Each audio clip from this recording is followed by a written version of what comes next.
नमस्कार विद्यार्थी मित्रांनो, आज आपण CTET मॅथमॅटिक्स पेपर फर्स्ट याच्यामधील मागे ज्या काही प्रश्नपत्रिका आल्या होत्या त्यातील 10 प्रश्नांच्या सोल्युशनविषयी माहिती मिळवणार आहोत.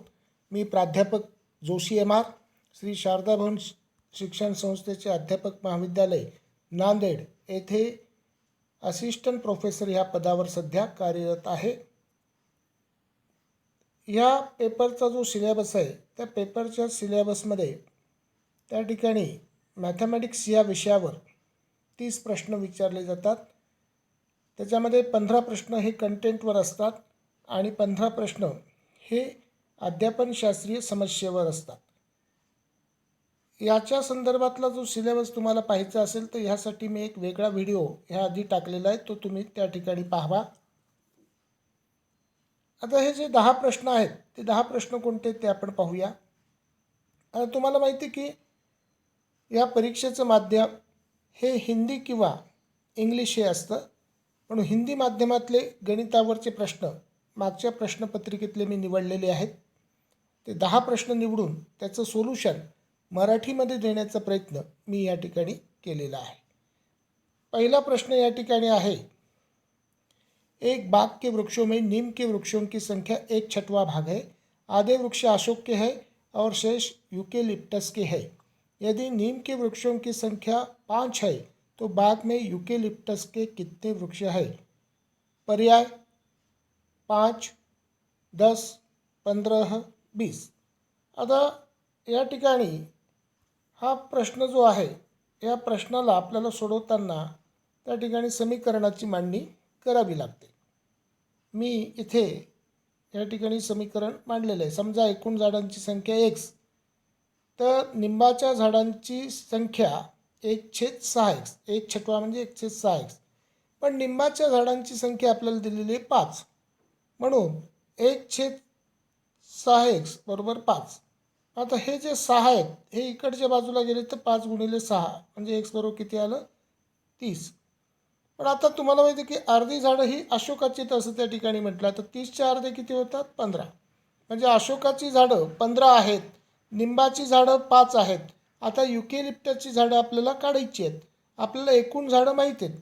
पहिल्यांदा आपण निंबाच्या आणि अशोकाच्या झाडांची बेरीज करूया. निंबाच्या व अशोकाच्या झाडांची एकूण संख्या बरोबर 5 + 15 = 20. म्हणून युकेलिप्टसची एकूण झाडं जी आहेत ती 30मधून 20 गेली तर 10 राहिले, म्हणजे युकेलिप्टसची एकूण झाडं आहेत 10. पर्यायामध्ये 10 आहेत का ते पहा. या ठिकाणी पर्यायामध्ये 10 आहे, म्हणून पर्याय नंबर 2 10. म्हणजे युकेलिप्टसच्या झाडांची संख्या, वृक्षांची संख्या ही 10 आहे. त्याच्यानंतर दुसरा प्रश्न या ठिकाणी दिलेला आहे. दूसरा प्रश्न ऐसा है, एक रेलगाड़ी दिल्ली से 29 अगस्त 2019 को 16:30 बजे प्रस्थान करती है और अपने गंतव्य पर 31 अगस्त को 8:45 पे पहुंचती है. इस यात्रा का कुल समय है. पर्याय 36 घंटे 15 मिनट, 38 घंटे 45 मिनट, 39 घंटे 45 मिनट, 40 घंटे 15 मिनट. आता हे उदाहरण आपल्याला सोडवायचं असेल तर आपल्याला मांडणी करावी लागते. आता इथे एकूण प्रवास हा 3 दिवसांचा आहे रेल्वेचा, 29 ऑगस्टचा, 30 ऑगस्टचा आणि 31 ऑगस्टचा. तर 29 ऑगस्टचा 24 तासामधून जर 16:30 गेले तर त्या ठिकाणी 7 तास 30 मिनटं बाकी शिल्लक राहतात. 30 ऑगस्टचा एकूण कालावधी 24 तास आपण धरलेला आहे आणि 31 ऑगस्टला ती 8:45 सकाळी पोहोचते, म्हणजे 8 तास 45 मिनटं हे 31 ऑगस्टचा एकूण कालावधी आहे. तर आता एकूण कालावधी काढायचा असेल तर त्या ठिकाणी सर्व तास आणि मिनटाची आपल्याला बेरीज करावी लागेल. 7:30 - 24 तास, 8:45 मिनटं. आता इथे 45 मिनटं आणि 30 मिनटाची बेरीज केली तर 75 मिनटं येतात. पण 75 मिनटं आपण घड्याळाच्या भाषेत लिहित नाहीत. 75मधून 60 गेले तर त्या ठिकाणी किती शिल्लक राहतात? 15. तर 15 इकडे घेतले आणि या 7मध्ये 1 मिसळला. 7 आणि 1 8, 24 आणि 8 32, 32 आणि 8 40 अशा प्रकारे या ठिकाणी 40 तास 15 मिनटं म्हणजे 40 घंटे 15 मिनिट या ठिकाणी उत्तर आलेलं आहे. तर या ठिकाणी पर्यायामध्ये पाहायचं, या ठिकाणी चौथा पर्याय आपल्याला दिसतोय 40 घंटे 15 मिनिट. त्याच्यानंतर तिसरं गणित आहे पहा. आयशा के पास केवल रुपये 5 और रुपये 10 के सिक्के हैं. यदि उसके पास सिक्कों की कुल संख्या 25 और रुपये 160 का धन है तो उसके पास रुपये 5 और रुपये 10 की सिक्कों की संख्या है. आता पर्याय आहेत क्रमशः 18 और 7, क्रमशः 10 और 15, क्रमशः 15 और 20, क्रमशः 20 और 5. ह्यासाठी सुद्धा आपल्याला समीकरणाची मांडणी या ठिकाणी करावी लागते. समजा 10 रुपयाची नाणी आपण घेतली एक्स, 10 रुपयाची नाणी एक्स घेतली, एकूण नाणी आपल्याला माहिती आहेत 25. मग 5 रुपयाची जी नाणी आहेत ती आपल्याला 25मधून एक्स गेली तर 5 रुपयाची नाणी आपल्याला त्या ठिकाणी मिळतील. आता आयशाकडची जर एकूण रक्कम काढायची असेल तर 10 रुपयाच्या जी नाणी आहेत त्याला 10ने मी या ठिकाणी गुणलं आणि 5 रुपयाची जी नाणी आहेत त्याला 5ने गुणलं तर आयशाकडची एकूण रक्कम आपल्याला त्या ठिकाणी मिळेल. पण आयशाकडची एकूण रक्कम 160 रुपये आहे. म्हणून आता इथे समीकरणाची मांडणी आपल्याला अशी करावी लागेल. 160 बरोबर 10x अधिक 5 कंसामध्ये 25 वजा x. हा जर कंस आपण सोडवला तर त्या ठिकाणी 125 वजा 5x त्या ठिकाणी आपल्याला उत्तर मिळेल. आता हे 10x आणि 5x याची जर आपण बेरीज वजाबाकी जर केली तर 5x येईल आणि हे अधिक 125 बरोबर 160.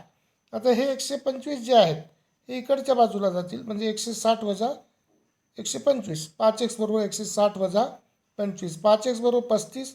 पण आता हे 5 पुन्हा भागिले जातील, x बरोबर 35 भागिले 5 म्हणजे उत्तर आलं x बरोबर 7. म्हणजे 10 रुपयाच्या नाण्यांची एकूण संख्या x बरोबर 7. आता 5 रुपयाची नाणी आपल्याला काढता येतील. 25 वजा x, 25 म्हणून 7 गेले 18. म्हणजेच 5 रुपये व 10 रुपयांच्या नाण्यांची क्रमशः संख्या 18 व 7 आहे. या ठिकाणी पर्याय आहे का बघा. आपल्याला पर्याय शोधल्यानंतर इथे दिसतंय नंबर 1चा पर्याय क्रमशः 18 और 17.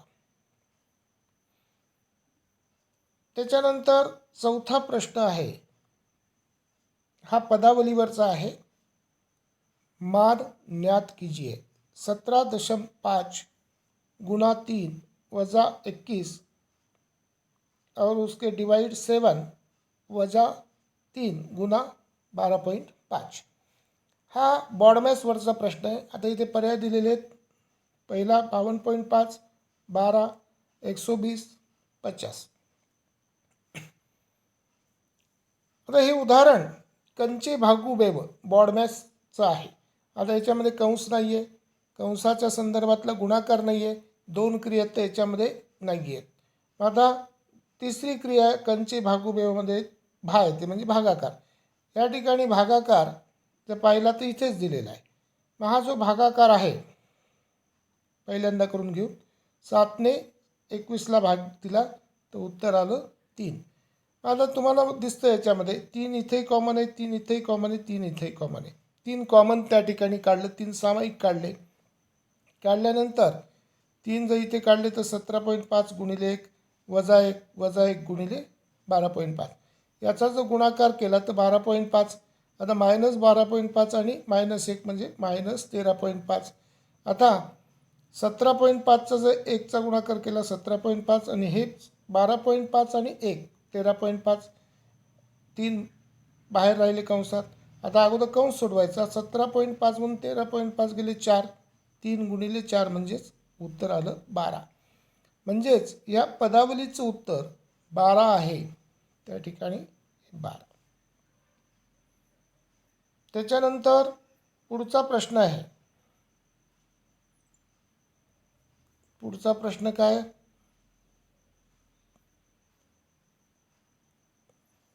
3 ब्रांड ए, बी तथा सी के पेन क्रमशः 10, 12 और 24 पैकेटों में उपलब्ध है. यदि एक दुकानदार को तीनों प्रकार के पेन समान संख्या में खरीदने हैं तो उसके द्वारा खरीदे जाने वाले पैकेटों की न्यूनतम संख्या क्या होगी? पर्याय आहेत ए बरोबर 10, बी बरोबर 12, सी बरोबर 5. ए बरोबर 2, बी बरोबर 12, सी बरोबर 10. ए बरोबर 10, बी बरोबर 5, सी बरोबर 12. ए बरोबर 12, बी बरोबर 10, सी बरोबर 5. आता याच्यासाठी आपल्याला लसावी काढावा लागतो. आता उदाहरणार्थ त्या ठिकाणी दिलेले उदाहरणार्थ काय दिले? 10, 12 व 24 यांचं आपल्याला लसावी काढावा लागतो. लसावी काढताना मूळ अवयव त्या ठिकाणी काढावे लागतात. मूळ संख्येच्या स्वरूपात अवयव लिहावे लागतात. 10चे अवयव 2 गुणिले 5, 12चे 2 गुणिले 2 गुणिले 3, 24चे 2 गुणिले 2 गुणिले 2 गुणिले 3. आता याच्यातून जर आपण कॉमन काढलं तर आपल्याला दिसतं इथे 2 कॉमन आहेत, इथे 2 कॉमन आहेत, 3 कॉमन आहेत. हे सामायिक अवयव. आणि राहिलेले जे आहेत असामायिक अवयव 5 आणि कोणते कोणते राहिले? 5 आणि त्या ठिकाणी 3 हे असामायिक राहिले.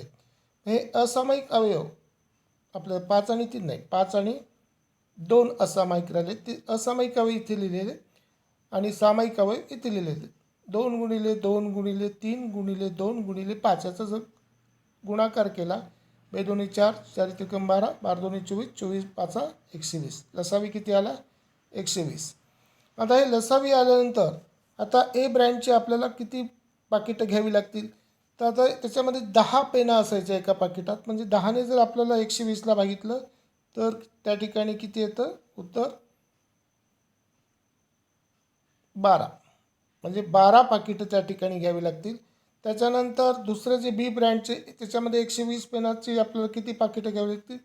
त्या ठिकाणी एका पाकिटमध्ये 12 पेन आहेत. म्हणजे 12ने जर 120ला जर भाग दिला तर 10 पाकिटं. सी ब्रँडची आपल्याला किती पाकिटं घ्यावी लागतील? आता त्या ठिकाणी 24 आहेत, इथं 24 पाहिजे. 24नं जर आपण 120ला जर भाग दिला तर 5 पाकिटं. तर अशा प्रकारे ए ब्रँडची 12 पाकिटं, बी ब्रँडची 10 पाकिटं आणि सी ब्रँडची 5 पाकिटं आपल्याला त्या ठिकाणी लागतील. 12, 10, 5 उत्तर आहे का बघा? या ठिकाणी आहे. ए बरोबर 12, बी बरोबर 10, सी बरोबर 5. म्हणून या प्रश्नाचं जे उत्तर आहे हे आहे चौथा पर्याय. त्याच्यानंतर 6वा प्रश्न आहे, आरोही क्रम में व्यवस्थित करने पर निम्नलिखित में से कौन सी संख्या तृतीय स्थान पर होगी? 7.07, 7.70, 7.707, 7.007, 0.77. आता आरोही क्रम करत असताना आरोही म्हणजे त्या ठिकाणी चढता क्रम. आरोही म्हणजे इन्क्रीजिंग ऑर्डर. आता इथे पर्याय दिलेले आहेत 7.70, 7.007, 7.007, 7.007. आता या संख्या मी सुरुवातीला इथे लिहितो. लिहिल्यानंतर याच्यामध्ये सर्वात मोठी संख्या जी दिसते आहे ती आहे 7.707. ही या सर्वात मोठी. त्याच्यानंतर सर्वात लहान ही आहे 7.70. त्याच्यानंतर त्याच्यापेक्षा लहान 7.07, त्याच्यापेक्षा लहान 7.007 आणि सर्वात लहान 0.77. मग आता आरोही म्हणजे चढता क्रम. मग आता चढता क्रम म्हणजे लहानाकडून मोठ्याकडे. सुरुवात लहान संख्या 0.77, त्याच्यापेक्षा मोठी 7.007, त्याच्यापेक्षा मोठी 7.07, त्याच्यापेक्षा मोठी 7.70, त्याच्यापेक्षा मोठी 7.707. आता इथे तिसऱ्या क्रमांकावर आलेली संख्या म्हणजे 7.07. म्हणून या ठिकाणी उत्तर येईल 7.07. आता पर्यायामध्ये आहे का बघा? आहे. या ठिकाणी तिसरा पर्याय आहे 7.07. त्याच्यानंतर 7वा प्रश्न पाहूया. मैं एक दो अंकों की संख्या हूँ. मैं एक 2 अंकों की संख्या हूँ. दहाई के स्थान पर अंक और इकाई के स्थान पर अंक क्रमिक अभाज्य संख्या ये है. अंकों का योग 3 और 4 का गुणज है. संख्या है. पर्याय आहेत 57, 57, 23, 35, 13. आता इथे 2 अंकी संख्या आहे दाहिके स्थान पर म्हणजे त्या ठिकाणी दशक स्थानी आणि एकक स्थानी एकाएक स्थान क्रमिक अभाज्य संख्या आहे, म्हणजे त्या ठिकाणी क्रमाने येणाऱ्या मूळ संख्या आहेत आणि अंकांचा योग 3 और 4 का गुणज आहे, म्हणजे त्या ठिकाणी गुणाकार जो आहे तो कशाचा गुणज आहे, म्हणजे लसावी आहे. म्हणजे लसावी म्हणजेच भाग जाणारी संख्या आहे, गुणज. आता 2 अंकी संख्या म्हटल्यानंतर पर्यायातील सर्वच संख्या या ठिकाणी 2 अंकी आहेत, पण दशक व एकक स्थानावर क्रमाने येणाऱ्या मूळ संख्या येतात. हे विधान वाचल्यावर पहिले 3च पर्याय उत्तर काढण्यासाठी शिल्लक राहतात, कारण हा जो पर्याय आहे 13 तो राहणार नाही, कारण तो मूळ संख्या 1 नाही आहे त्या ठिकाणी. पण आता हे पर्याय त्या ठिकाणी शिल्लक राहतात, म्हणजे आपोआप चौथा पर्याय गेला. आता त्या ठिकाणी पुन्हा असं म्हटलं दोन्ही अंकाची बेरीज, योग म्हणजे बेरीज 3 व 4 यांचा लसावी आहे. आता 2 अंकांची बेरीज योग म्हणजे बेरीज. आता आपण जर बेरीज केली तर याची 5 येते, याची 8 येते, याची 4 येते. हे तर गेलेलं आहे पर्याय, पण 5 आणि 7 याची जर बेरीज केली 7 आणि 5ची तर किती येईल 12. म्हणजे 12 ही संख्या 3 आणि 4चा गुणज आहे, म्हणजे त्या ठिकाणी 3 आणि 4ची संयुक्त संख्या त्याने भाग जातो त्या संख्येला, म्हणजे 3 आणि 4ने 12ला त्या ठिकाणी भाग जातो. 7 आणि 5ची बेरीज किती आली 12, तर 3ने 12ला भाग जातो, 4ने 12ला भाग जातो, म्हणून 3 आणि 4चा ती गुणज आहे असं त्या याच्यामध्ये म्हटलेलं आहे. म्हणून या ठिकाणी उत्तर काय येईल 57 हे उत्तर येईल.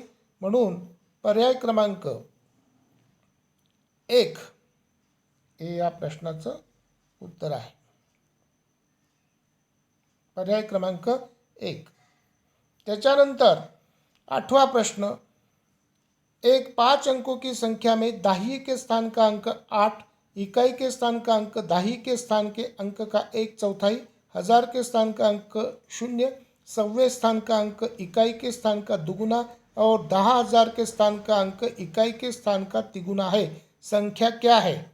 आता पर्याय 64,082, 64,028, 46,028, 60,482. आता 5 अंकी संख्या मी या ठिकाणी चिन्हाच्या स्वरूपात लिहिली, तर स्टार घेतला आहे, अँडचं चिन्ह घेतलं आहे, पर्सेंटेज घेतलं आहे. आता त्या ठिकाणी दशक स्थानी 8 अंक आहे, म्हणून त्या ठिकाणी दशक स्थानी काय घेतलं 8.